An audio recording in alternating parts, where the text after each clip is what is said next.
Ladies and gentlemen, take off your pants and jacket and get ready for the Loaded Souls podcast. What was that? What? Thank you. You're welcome. Yeah, that was amazing. You deserve it. Oh, thanks. Yeah. I hope you have a great show. I hope you have a great show too. Thank you. You're welcome. Thank you. Ladies and gentlemen, thank you for joining me, joining us. This is the Loaded Souls podcast, where music and trauma intersect. And thanks for joining. Thanks for coming back if you've listened to episode 1. And thanks for tuning in. This is episode 2, entitled Who Are You? Which is the Who song, actually, from the same album, Who Are You? So this episode is entitled Who Are You? And yeah, I just want to say big thanks for everyone that listened in the first episode, everybody that's tuning in and getting to know the podcast a bit. I'm going to talk a bit about my experience with trauma, and eventually I would like to have other people on and talk about their own experience. And it's not the trauma itself necessarily, but the effects and getting down to the core of what makes us who we are now. And I like to talk a little bit. I think it's good to know someone's background and know where they come from and the things that they endured to get to where they're at now. It gives you a greater understanding of people. And and at this point in my life, I want to be able to open up a bit more to keep healing these these things that reoccur in our lives as trauma. I don't want to say victim, but people that have experienced trauma definitely, at least for myself, and I'm pretty sure for most people, have reoccurring things that come up, because it's not, trauma isn't something you just get rid of overnight. And especially with the effects of trauma, it takes a while, and at my age, I feel pretty privileged and a miracle that I'm still upright, at this point. But it took a long time. I lived that life for a long time without knowledge of what was going on. And so it took a while. So anyway, I don't want to get too far off on the subject, but I did want to say something about your shirt. What about my shirt? Yeah, I'm sorry. I got to say something about the shirt. What about the shirt? What? No. What's it? No, I'm just curious. Did someone not guess your weight at the fair? Is that the deal? And you got that free shirt? Is that how it is? That's how it is. No, anyway. Wow. No, you look fabulous. And wow, that's thanks. a beautiful shirt. Yeah. And it looks really good on you. Yeah, I really appreciate that. Anyway, thank you again for tuning in. And we're going to get right down to some topics. And at some point, maybe in the middle of the podcast, I'm going to bring up a song, one of the first songs I wrote as a kind of a solo artist, outside of a band, and just doing, my own lyrics and melody and recording it myself and this and that. And it's fairly crude, but it gives you an idea of songwriting and some of the stuff that was going on with me at the time. But one of the things that I kind of left off last time, I kind of introduced and told people about my history, a little bit of my history, that I was adopted, put up for adoption at birth, and adopted by a great dad and mom. And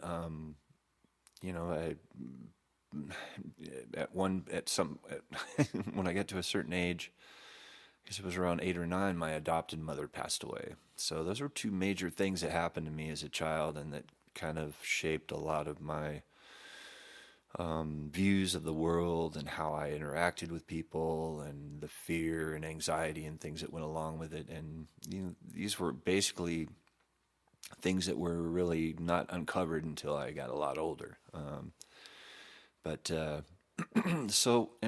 kind of gave you a little overline of what my life was like up to that point. And then probably around, I guess maybe 13 is when I discovered like drugs, and started smoking weed and cigarettes and, stealing alcohol from my parents and this and that, and, hanging out with people that like to do that kind of stuff. And definitely for me, it was an escape, for sure. And, but there, with drugs, any kind of drug you take, there's always a come down. Even if it's a light drug, there's always some kind of come down, and whatever you were trying to escape from at the time is still going to be there, but at that age, it didn't matter, so I mean, I just did more and more and more whatever I could do to numb the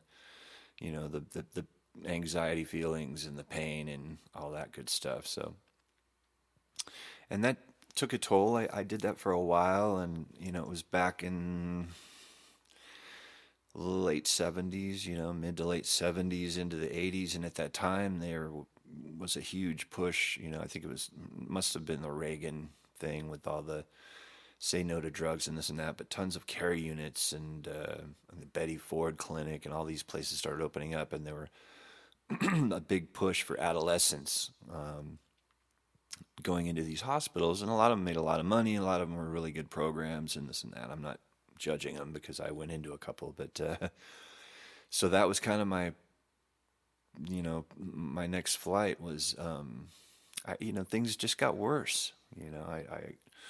I just kept kind of seeming to get introduced to people that could introduce me to different drugs and this and that and pills and PCP and LSD and all that stuff. The hallucinogenics weren't the main issue, but it was just the way I was doing my life and avoiding what was going on within me, and that stuff was like coming to the surface and came out as anger and confusion and just wanting to, withdraw and just hang out with the few friends that I had. I didn't want to go to school. I didn't want to do any of that stuff. So it got to a point I got caught taking pills at a school, and my family just started looking into the whole adolescent care unit thing. And there was one in our county, one close to the house where I lived, or, in the city I lived. And I remember it was just one afternoon, they just said, we're going to pack your stuff up and you're going to go stay in this hospital for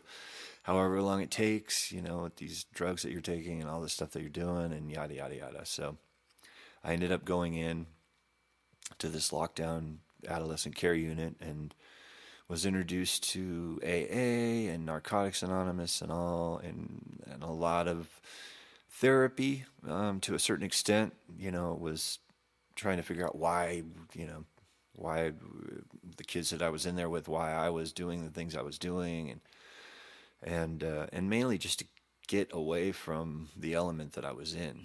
So I think I was in there for like 30 days, and most people were in there for 30-ish days, depending on how good the insurance was, I guess. But so I stayed in there, and then I got out, and I stayed sober for a little bit. I realized that there was definitely, my life got better as I stopped doing drugs, and it seemed to get a little clearer, my relationship with my dad and this and that. But there was no real breakthrough at the time of any kind of deep healing, like, realizing like, well, the abandonment issue, maybe that's something we need to look at, or that is, there was sadness and this and that, but it was just scratching the surface, and I was pretty young. And anyway, so I got out of the hospital, stayed sober for a while, and then eventually ended up I'd go to meetings when I was out of the hospital and kind of got involved and to a certain extent, and then it just fell apart. I started hanging out with my friends again, and next thing you know, I was back doing the same thing and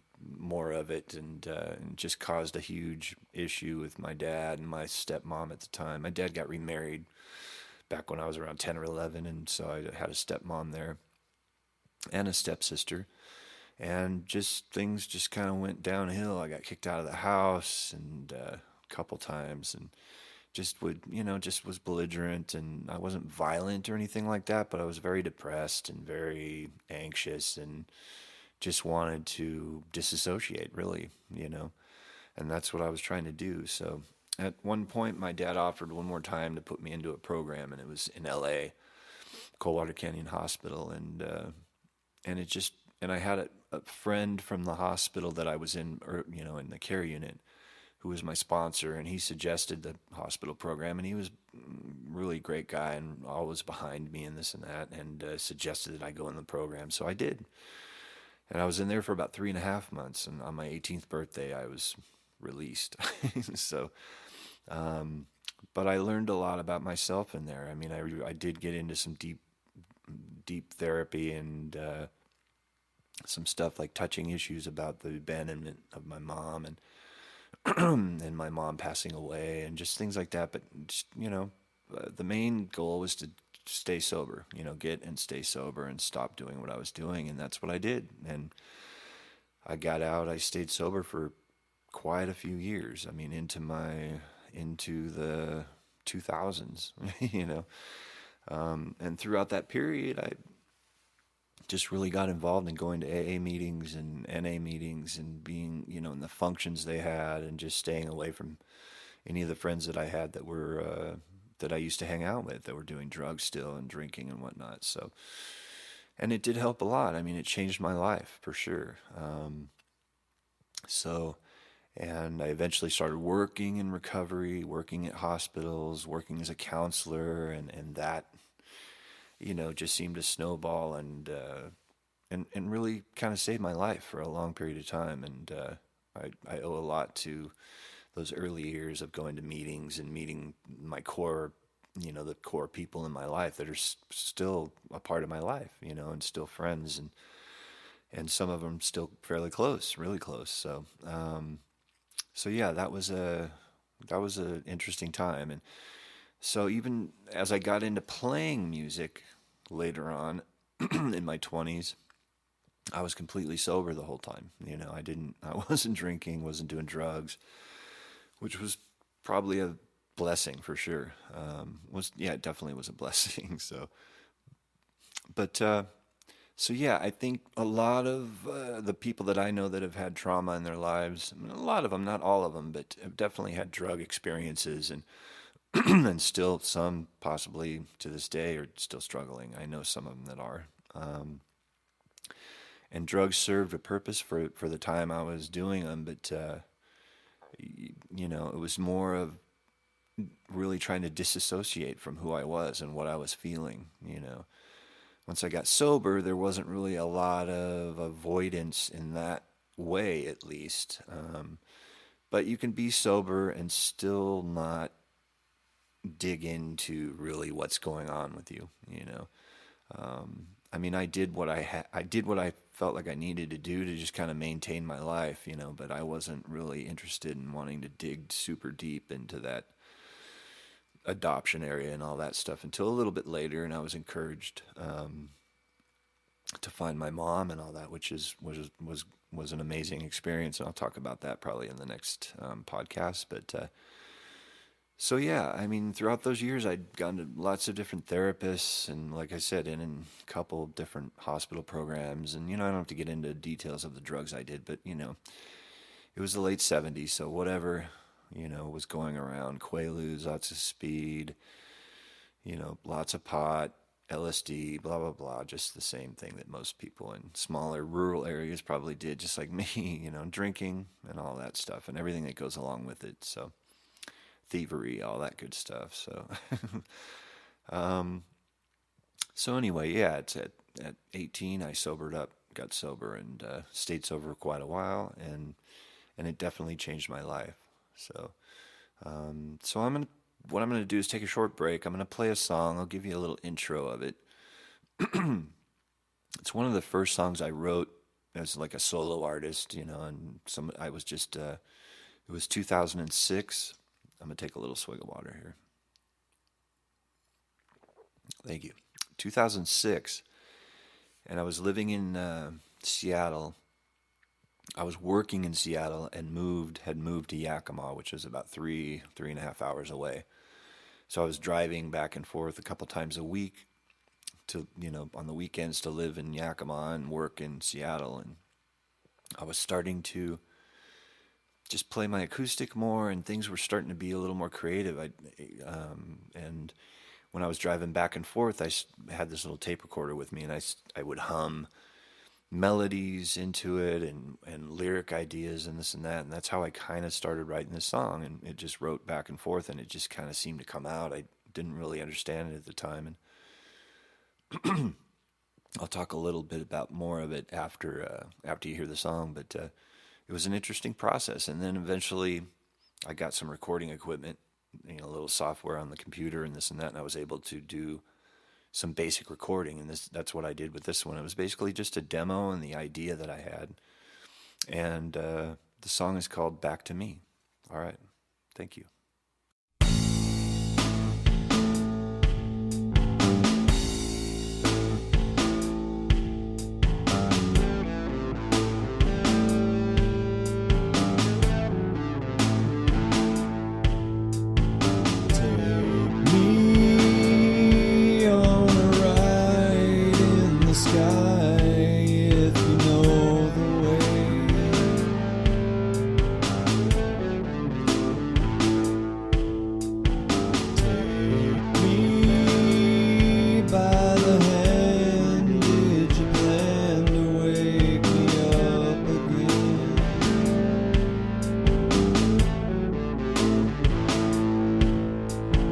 Push me off the edge of an existence far away from me.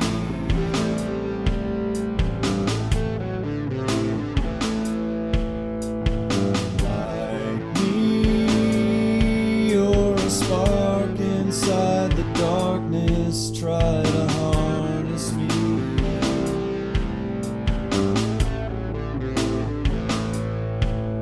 The mind will never know how cold the truth is, and the rain of all that's been has just begun. Give it all back to me.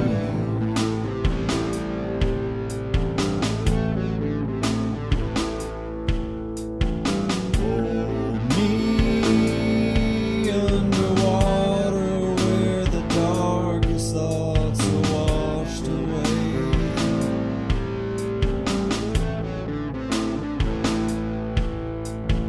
Hold me to the truth that I have lied about along the way.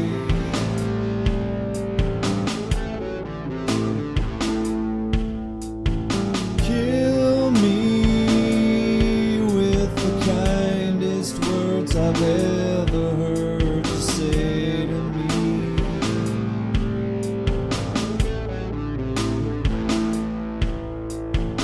Like me, you're a part of all that is and what will ever be.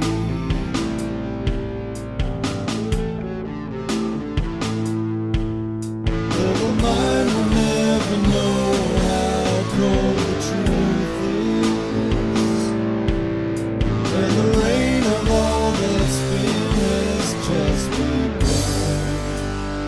Give it all back to me.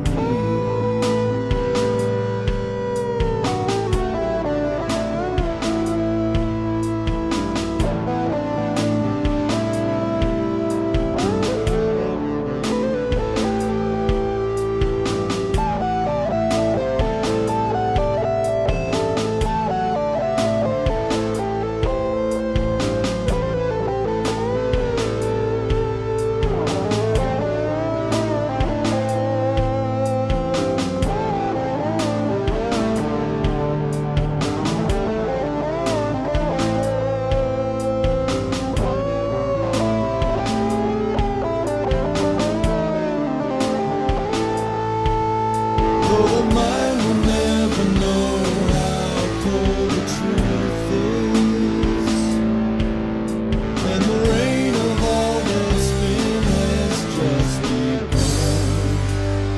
Give it all back to me.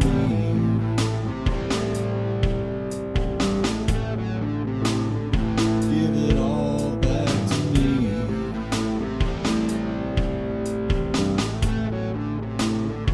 Give it all back to me.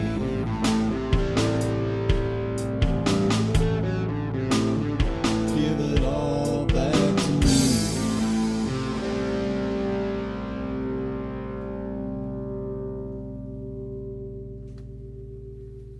Well, there you go.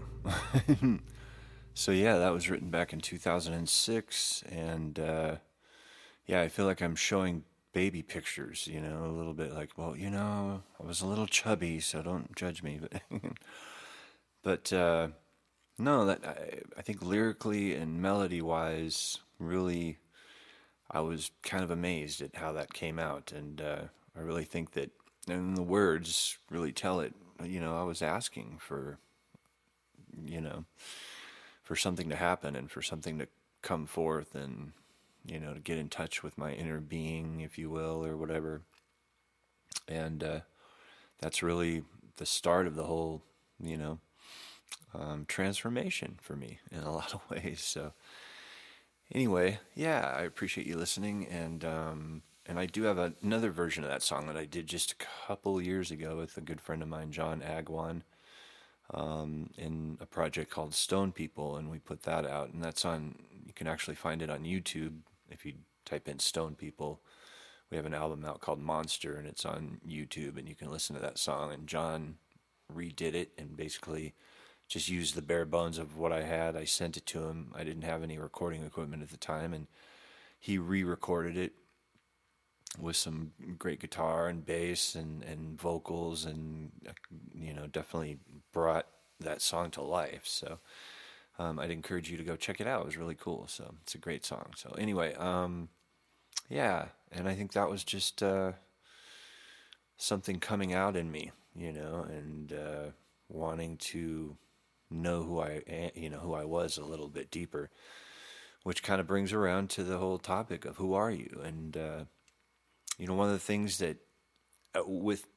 for myself being adopted was the whole history, the lack of history.